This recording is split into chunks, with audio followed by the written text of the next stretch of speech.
pension and gratuity matter. In the background of this legal position, now we turn to the facts of the present case. Full stop.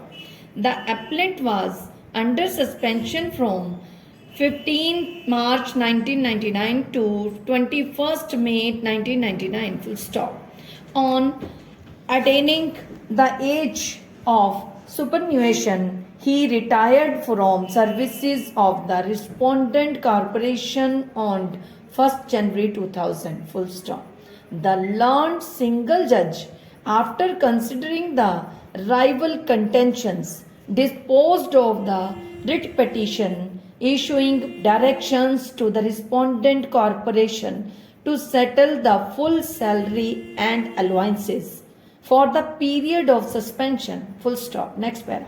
It is clear from what is extracted above from the order of learned single judge that interest on delayed payment of gratuity was denied only on the ground that there was doubt whether the appellant was entitled to gratuity, cash equivalent to leave, etc., in view of divergent opinion of the courts during the pendency of inquiry. Full stop. The learned single judge, having held that the appellant was entitled for payment of gratuity, was not right in denying the interest on the delayed payment of gratuity, having due regard to section 7(3) of the Act. Full stop.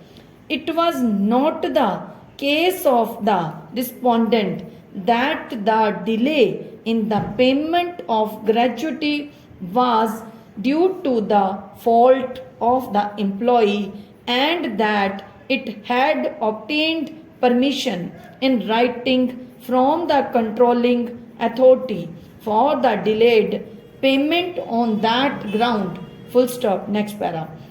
As noticed above, there is a clear mandate in the provisions of section 7 of to the employer for payment of gratuity within the time and to pay interest on the delayed payment of gratuity. Full stop. There is also provision to recover the amount of gratuity with compound interest in case amount of gratuity payable was not paid by the employer in terms of section 8 of the Act. Full stop. Since the employee did not satisfy the mandatory requirements of the proviso to section 7(3), no discretion was left to deny the interest to the appellant on belated payment of gratuity. Full stop. Next para. Unfortunately, the division bench of the High Court, having found that the appellant was entitled for interest, declined to interfere with the order of the learned single judge as regards the claim of interest on delayed payment of gratuity, only on the ground that the discretion exercised by the learned single judge could not be said to be arbitrary. Full stop. In the first place, in the light of what is stated above, the learned single judge could not refuse the grant of interest, exercising discretion as against the mandatory provisions contained in section 7 of the Act. Full stop. The division bench, in our opinion, committed an error in assuming that the learned single judge could exercise the discretion in the matter of awarding interest and that such a discretion exercised was not arbitrary. Full stop. Next para.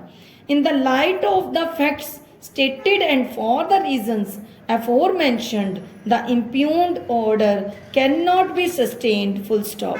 Consequently, it is set aside, full stop. The respondent is directed to pay interest at the rate 10% on the amount of gratuity to which the appellant is entitled from the date it became payable till date of payment of gratuity amount, full stop.